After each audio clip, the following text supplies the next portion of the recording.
Good evening दोस्तों, मैं नरेंद्र जोता आपके साथ अध्ययन कर रहे थे हम राजस्थान के भूगोल का। और राजस्थान के भूगोल में हम अध्ययन कर रहे थे दोस्तों राजस्थान के भौतिक प्रदेशों में। हमने पहला अध्ययन किया था हाड़ौती का पठार, दूसरा अध्ययन हमने किया था मैदानी प्रदेश और तीसरा अध्ययन हम कर रहे थे अरावली पर्वतीय प्रदेश।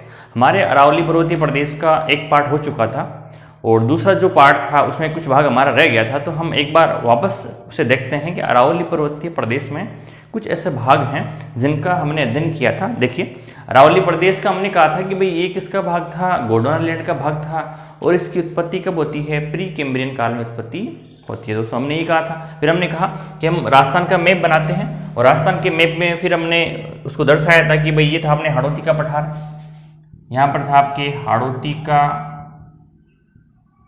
पठार, दूसरा अपने यहाँ था पूर्वी मैदानी प्रदेश और तीसरा हम पढ़ रहे थे, तीसरा अपना पार्ट था अरावली पर्वतीय प्रदेश, जो राजस्थान को कितने भागों में बांटता है, दो भागों में बांटता है। एक भाग तो बनता है अपने पूर्वी राजस्थान, कौन सा बनता है, पूर्वी राजस्थान, एक पार्ट अपने बनता है पश्चिमी राजस्थान। यानी तो हम कह सकते हैं कि अरावली जो पर्वतीय प्रदेश है वो राजस्थान को दो भागों में बांटता है, या हम कह सकते हैं अरावली पर्वतीय प्रदेश को हम जल विभाजक रेखा के रूप में भी जाना जाता है। किसको, अरावली पर्वतीय प्रदेश को। फिर हम दोस्तों बात करते हैं अरावली पर्वतीय प्रदेश में जिलों की बात करते हैं। जिलों में हम कहेंगे सिरोही, उदयपुर, डूंगरपुर, बांसवाड़ा, चित्तौड़गढ़, भीलवाड़ा, राजसमंद, पाली, अजमेर, नागौर, जयपुर, सीकर, अलवर, झुंझुनू, ये सब जिले हैं वो किस में स्थित है, आपके अरावली पर्वतीय प्रदेशों में स्थित है। नेक्स्ट फिर हम कहते हैं कि हमने अरावली पर्वतीय प्रदेशों को कितने भागों में बांटा था दोस्तों, तो हमने कहा था अरावली पर्वतीय प्रदेश को हमने तीन भागों में बांटा था। एक तो था आपके उत्तरी अरावली, दूसरा था आपके मध्य अरावली और तीसरा था आपके दक्षिणी अरावली। तो हम कह सकते हैं जो ऊपर का भाग था आपके उसको हमने डिवाइडेशन किया था उत्तरी अरावली में, जो मध्य का जो भाग था उसे हमने कहा था मध्य अरावली और जो दक्षिणी भागों में जो भाग है उसे हमने कहा था दक्षिणी अरावली। तो देखिए दोस्तों, हमने अरावली पर्वतीय प्रदेश को कितने भागों में बांट दिया, तीन भागों में, उत्तरी अरावली। अब क्वेश्चन बनता है उत्तरी अरावली में जिले कौन कौन से हैं, नागौर, सीकर, झुंझुनू, अलवर और जयपुर। मध्य अरावली की बात करें तो कौन सा आता है आपके, अजमेर। दक्षिणी अरावली की बात करते हैं तो हम कहेंगे सिरोही, उदयपुर, डूंगरपुर, बांसवाड़ा, चित्तौड़गढ़, भीलवाड़ा, राजसमंद और पाली जिले हैं, इनको हम शामिल करते हैं। फिर हमने इसके पहले जो वीडियो में हमने कहा था कि भाई अरावली जो पर्वतीय प्रदेश है इसका विस्तार कहाँ से लेकर कहाँ तक है, तो हमने कहा था गुजरात से लेकर के कहाँ तक है, तो हमने कहा था गुजरात से लेकर के दिल्ली तक है। ये कहा था दोस्तों हमने, गुजरात से लेकर कहाँ तक है, दिल्ली तक है।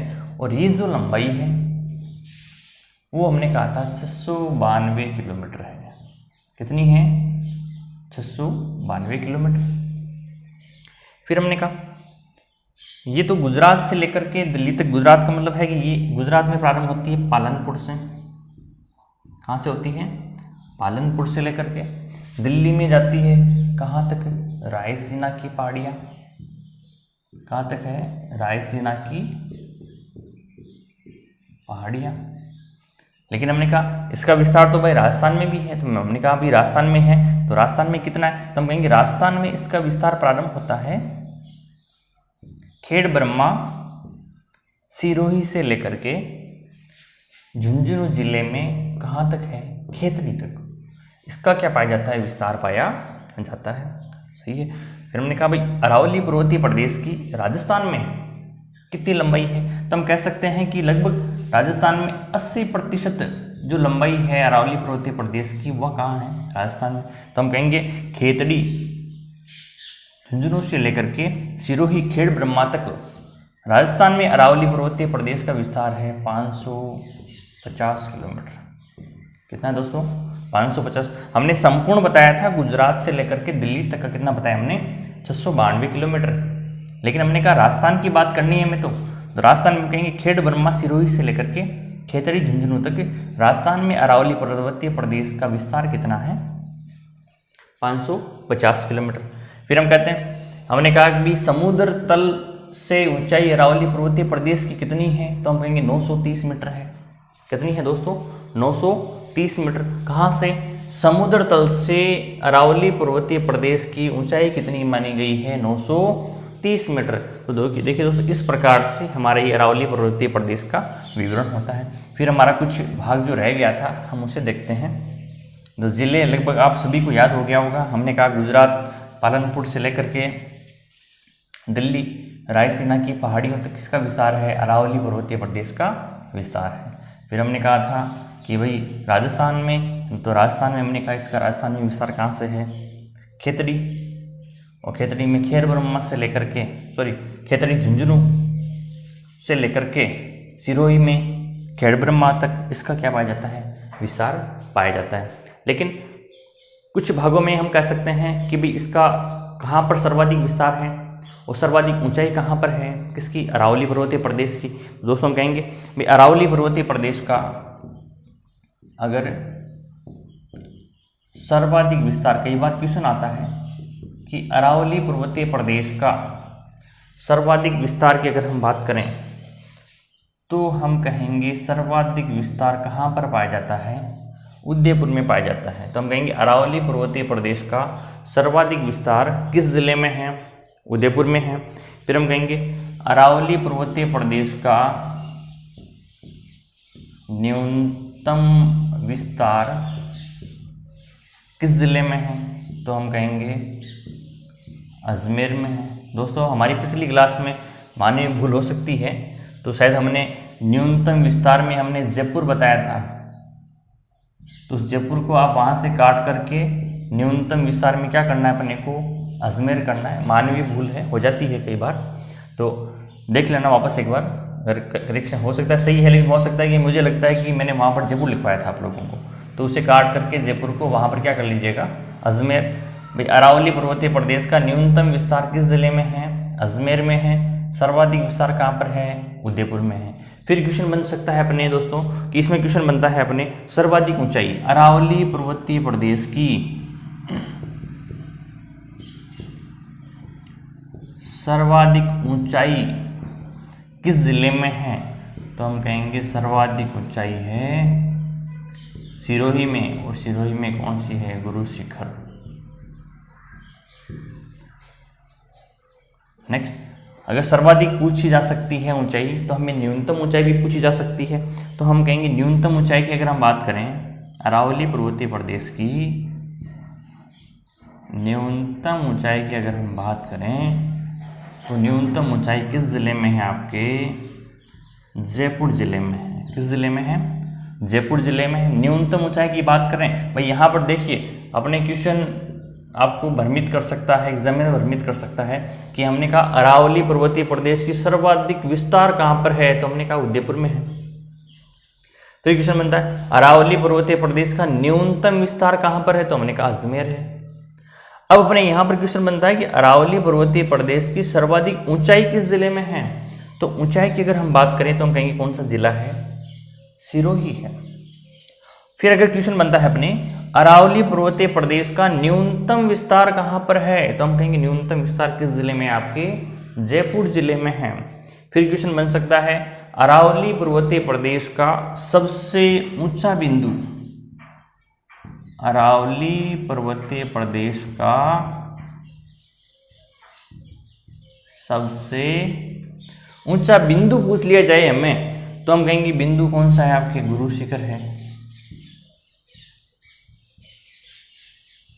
आज से क्वेश्चन आने लगे ऐसे पूछ सकते हैं हमने कि भाई अरावली पर्वतीय प्रदेश का सबसे ऊंचा बिंदु कौन सा है, तो हम कहेंगे गुरु शिखर है। अगला क्वेश्चन बन सकता है अरावली पर्वतीय प्रदेश का सबसे निचला या नीचा बिंदु, निचला बिंदु तो हम कहेंगे पुष्कर, क्योंकि हमने यहाँ पर कहा था कि भाई सर्वाधिक। अब अपने क्वेश्चन बन गए, कितने हो गए अपने? 6 क्वेश्चन बन गए, और 6 क्वेश्चन में सर्वाधिक विस्तार उदयपुर, न्यूनतम विस्तार अजमेर, सर्वाधिक ऊंचाई सिरोही, न्यूनतम ऊंचाई जयपुर, सबसे ऊंचा बिंदु गुरु शिखर, और सबसे नीचा बिंदु कौन सा है आपके? पुष्कर है। देखिए दोस्तों, इस प्रकार से हमारे क्वेश्चन बन सकते हैं। फिर हमने अरावली पर्वतीय प्रदेश को कितने भागों में बांटा था? 3 भागों में बांटा था, उत्तरी अरावली, मध्य अरावली और दक्षिणी अरावली। उत्तरी अरावली की सर्वोच्च चोटी कौन सी थी? तो हमने कहा था कौन सी थी? अपने रघुनाथगढ़ सीकर थी। अब कुछ अपने पार्ट सेकंड हमने कहा था मध्य अरावली में अजमेर, तारागढ़, और दक्षिणी अरावली की बात करें तो हमने कहा था गुरु शिखर। अब हमारा कुछ पार्ट, हम अरावली प्रदेश को ही पढ़ रहे थे और अरावली पर्वतीय प्रदेश में ही हमारा कुछ पार्ट रह गया था। पार्ट की अगर हम बात करें तो हम जैसे कि हम कह सकते हैं अपने कुछ पठारी भाग रह गए थे, तो हम कह सकते हैं अरावली पर्वतीय प्रदेश में, अरावली पर्वतीय प्रदेश में पठार, कुछ पठार रह गए थे हमारी पिछली क्लास में हमने अध्ययन कर रहे थे। हम अरावली पर्वतीय प्रदेश का समाप्त नहीं हुआ था अपना, कुछ भाग रह गया था, और तो उसमें हम कहेंगे अरावली पर्वतीय प्रदेश के क्या हैं? पठार। और पठारों की अगर हम बात करें तो हम कहेंगे पहला पठार है अपने बोराट का पठार। कौन सा पठार है? बोराट का पठार। क्वेश्चन पूछ दिया जाता है कि भाई बोराट का जो पठार है, कौन सा पठार है? बोराट का जो पठार है वो कहाँ पर है? तो हम कहेंगे बोराट का पठार गोकुंदा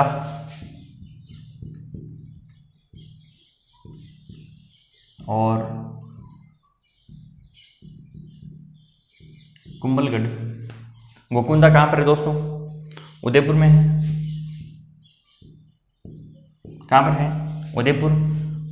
और अगर हम कुंभलगढ़ की बात करें तो कुंभलगढ़ कहाँ पर है आपके? तो हम कहेंगे राजसमंद।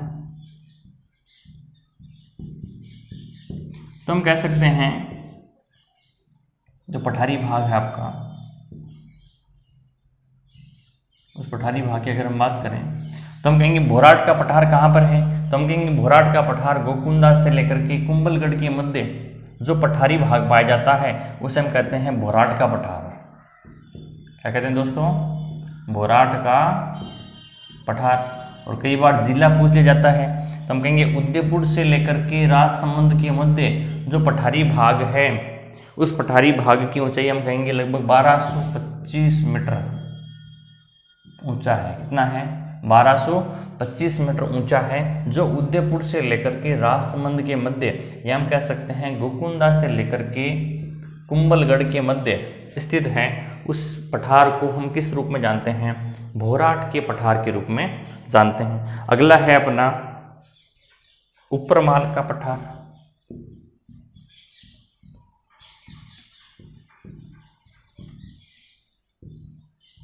कौन सा पठार है दोस्तों? ऊपरमाल। तो ऊपरमाल का पठार कहाँ मिलेगा हमें? तो हम कहेंगे ऊपरमाल का पठार बिजोलिया,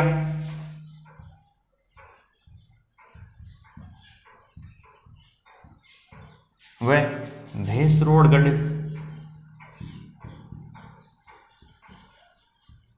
तो हम कहेंगे बिजोलिया का जो आपके पठार है, बिजोलिया का जो आपके पठार है वो बिजोलिया से, सॉरी, ऊपरमाल का जो पठार है जो आपके बिजोलिया से लेकर के भैंसरोडगढ़ के मध्य।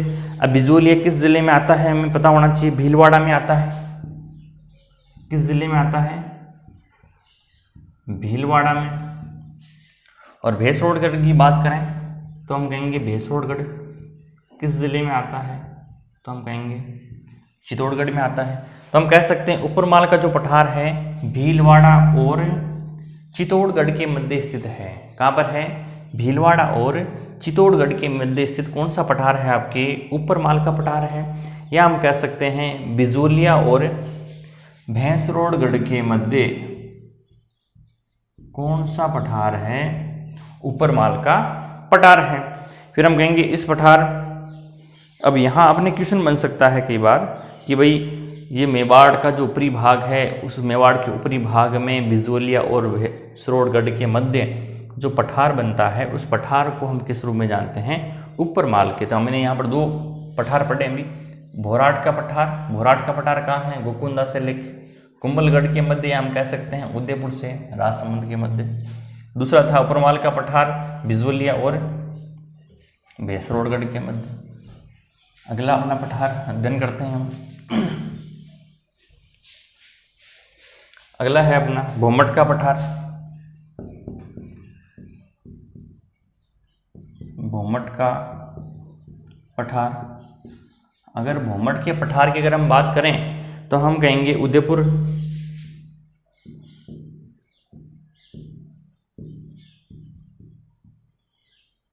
उदयपुर,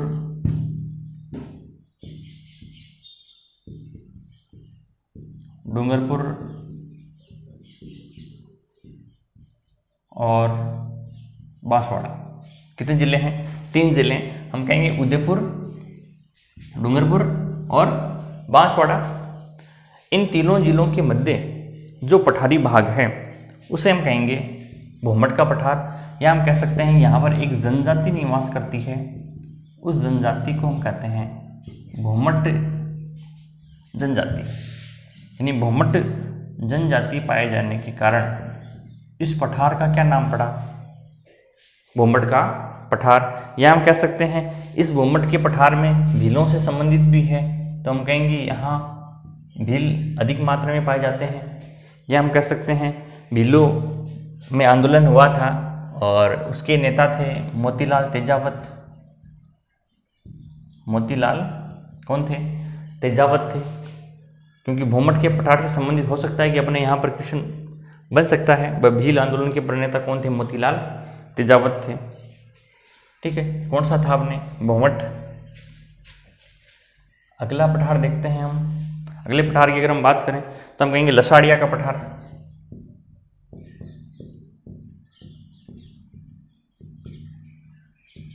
कौन सा पठार है आपके, लसाड़िया का पठार। और अगर हम लसाड़िया के पठार की बात करते हैं तो हम कहेंगे एक झील है, और झील कौन सी है, जयसमंद है। कौन सी झील है, जयसमंद झील है। जयसमंद झील के पूर्वी भाग, जयसमंद झील के लसाड़िया के जो पठार अपना वो कहाँ है, जयसमंद। और जयसमंद झील है, जयसमंद झील के किधर है, पूर्वी भाग में। अगर हम बात करें उदयपुर में, उदयपुर में जयसमंद झील के पूर्वी भाग में उदयपुर में कौन सा पठार है दोस्तों, लसाड़िया का पठार। अगला पठार आता है अपने मेसा का पठार। मेसा का पठार दोस्तों कहाँ पर है, चित्तौड़गढ़ में है। क्योंकि दोस्तों हमें इन पठारों को तो याद करना पड़ेगा। और अच्छा, आजकल क्वेश्चन भी आते हैं कि भाई कौन सा पठार कहाँ पर स्थित है। लसाड़िया का पठार जयसमंद झील के पूर्वी भाग में उदयपुर में स्थित है। मेसा का पठार कहाँ पर है आपके, चित्तौड़गढ़ में है। मानदेसरा का पठार,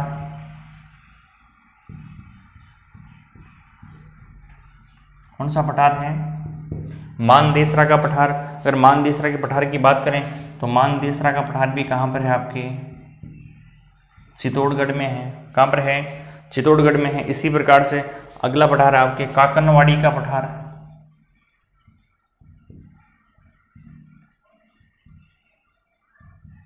कौन सा पठार है दोस्तों, काकनवाड़ी का पठार। अगर काकनवाड़ी के पठार की बात करें तो काकनवाड़ी का पठार आपके स्थित है अलवर में। तो इस प्रकार से दोस्तों अरावली पर्वतीय प्रदेश में हमारा कुछ पार्ट छूट गया था, और उस पार्ट में हमने अध्ययन किया कौन कौन से पठारों के। तो हमने कहा था, पहला हमने पढ़ा था भोमट का पठार, दूसरा हमने पढ़ा था उपरमाल का पठार, तीसरा हमने पढ़ा था भोमट का पठार, चौथा हमने पढ़ा था लसाड़िया का पठार, पांचवा हमने मेसा का पठार, छठवां हमने मानदेसरा का पठार, और सातवां हमने पढ़ा था काकनवाड़ी का पठार। तो अक्सर यहाँ से क्वेश्चन पूछ लिए जाते हैं, तो हमें इनके बारे में पता होना चाहिए था। और फिर हमारा जो पिछला वीडियो था हमने उसमें वो भाग फर्स्ट था अरावली पर्वतीय प्रदेश का, और उस पर्वतीय प्रदेश में हमारा कुछ भाग रह भी गया था। रहने का मतलब है कि हमने कहा था कि भाई अपना कुछ ऐसा भाग था और जिसमें हम दर्रे पढ़ रहे थे, और दर्रों में हमने कहा था उत्तरी अरावली में हमने कहा था उत्तरी अरावली में कोई भी दर्रा नहीं है।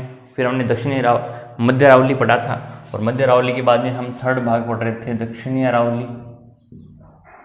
और दक्षिणी अरावली में हमारे कुछ दर्रे थे, उन दर्रों का हमें अध्ययन करना था और हमारी क्लास में रह गया था कुछ भाग। तो हम कहेंगे प्रमुख दर्रों की बात करें अरावली, कौन सी अरावली में? दक्षिणी अरावली में। और दक्षिणी अरावली में कुछ दर्रे हैं, और दर्रों में हम कहेंगे उदयपुर किस जिले में है? उदयपुर, राजसमंद और पाली। उदयपुर, राजसमंद और पाली, यानी जो प्रमुख दर्रे हैं अपने वो 3 जिलों में हमें अधिक मिलेंगे, उदयपुर, राजसमंद और पाली। हम क्रम वाइज बात करते हैं। अगर पहले दक्षिणी अरावली की बात करें तो हम कहेंगे इसमें उदयपुर की बात करें तो हम कहेंगे दर्रे हैं केवड़ा की नाल। अक्सर क्वेश्चन पूछा जाता है केवड़ा की नाल कहाँ पर है, या हम कह सकते हैं दूसरा फुलवारी की नाल। क्वेश्चन आता है आजकल दर्रों से संबंधित क्वेश्चन पूछा जाता है कि भाई केवड़ा की नाल कहाँ पर है। ये क्वेश्चन आता है फुलवारी की नाल कहाँ पर है। ये क्वेश्चन आता है आपके हाथी दर्रा।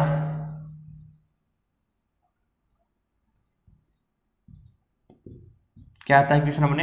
हाथी दर्रा कहाँ पर है, या हम कहेंगे देवारी दर्रा। क्योंकि हमें दर्रों के नाम तो याद होने ही चाहिए, क्योंकि अक्सर यहाँ हमें क्वेश्चन भ्रमित करेगा, क्योंकि दर्रे काफ़ी हैं और लगातार हम पढ़ते जाते हैं, दर्रों की संख्या भी बढ़ती जाएगी और संख्या बढ़ती है तो हम उसमें कंफ्यूज भी होते हैं। तो ध्यान रखना है कि एक अगर ज़िले में दर्रे हैं तो हमें उनके बारे में क्या होना चाहिए, पता होना चाहिए। या हम कहेंगे जिलवा की नाल या पगल्या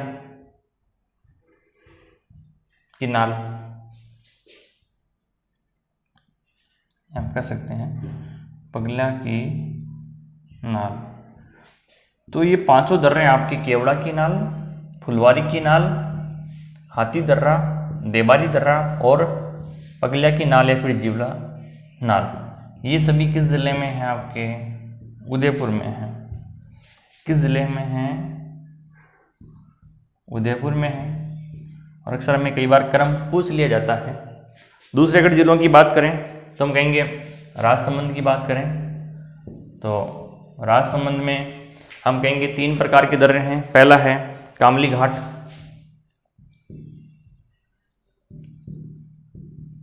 दूसरा है आपके कौन सा है गोरम घाट, और अगर तीसरे की बात करें तो हम कहेंगे हाथी गुफा दर्रा।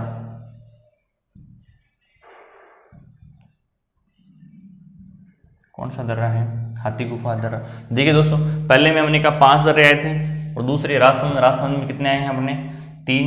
पहला है कामली घाट, दूसरा है गोरम घाट, तीसरा है हाथी गुफा दर्रा। तो ये तीनों ही किस ज़िले में है? अपने राजसमंद में है। किस में है? राजसमंद में। और तीसरा जिला अपने रह जाता है कौन सा है? पाली। और अगर पाली की बात करें तो हम कहेंगे पाली में 3 दर्रे पाए जाते हैं। पहला दर्रा है अपने सोमेश्वर दर्रा,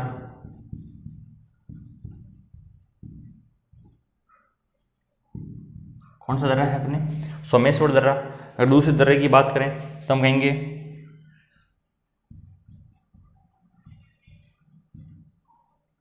देसूरी दर्रा। और अगर तीसरे दर्रे की बात करें तो हम कहेंगे कारूप घाट दर्रा या स्वरूप घाट दर्रा। स्वरूप घाट दर्रा। तो इसी हिसाब से हमारे दर्रे होते हैं। दक्षिणी अरावली में प्रमुख दर्रे में जिले कौन से हैं? उदयपुर, राजसमंद और पाली। फिर हमने कहा था उदयपुर में केवड़ा की नाल, फुलवारी की नाल, हाथी दर्रा, देवारी दर्रा, जिलवा की नाल और पगला की नाल। ये किस में है? उदयपुर जिले में प्रमुख दर्रे थे। दूसरा जिला कौन सा अपने? राजसमंद। राजसमंद में हम कहें तो हम कहेंगे कामली घाट, गोरम घाट और तीसरा अपने हैं हाथी गुफा दर्रा। इसी प्रकार से तीसरा जिला अपने कौन सा आता है दोस्तों, पाली। और पाली के अगर हम कहें सोमेश्वर दर्रा, देसूरी दर्रा और स्वरूप घाट दर्रा। इस प्रकार से दोस्तों हमारे जो भी दर्रे थे वो लगभग दर्रे संपूर्ण क्या होते हैं, समाप्त होते हैं। इस प्रकार से हमारा जो अरावली पर्वतीय प्रदेश है दोस्तों वो क्या होता है, समाप्त होता है। और इस अगला जो हमारा पार्ट रहेगा, जो भी पार्ट है अपना चौथा पार्ट जो था थार का मरुस्थल है जो भी, वो रहेगा दोस्तों। अभी वर्तमान समय में कोरोना काल चल रहा है, तो इसलिए सभी स्टे होम, घर पे रहिए, मास्क लगा के रहिए और अपना स्वास्थ्य का ध्यान रखिए। और जब तक आपको अति आवश्यक कार्य ना हो तब तक आप घर से बाहर ना निकले दोस्तों। बहुत खतरनाक बीमारी है ये, इसलिए जहाँ तक हो सके आपको बचना चाहिए, घर से बाहर नहीं निकलना चाहिए। धन्यवाद।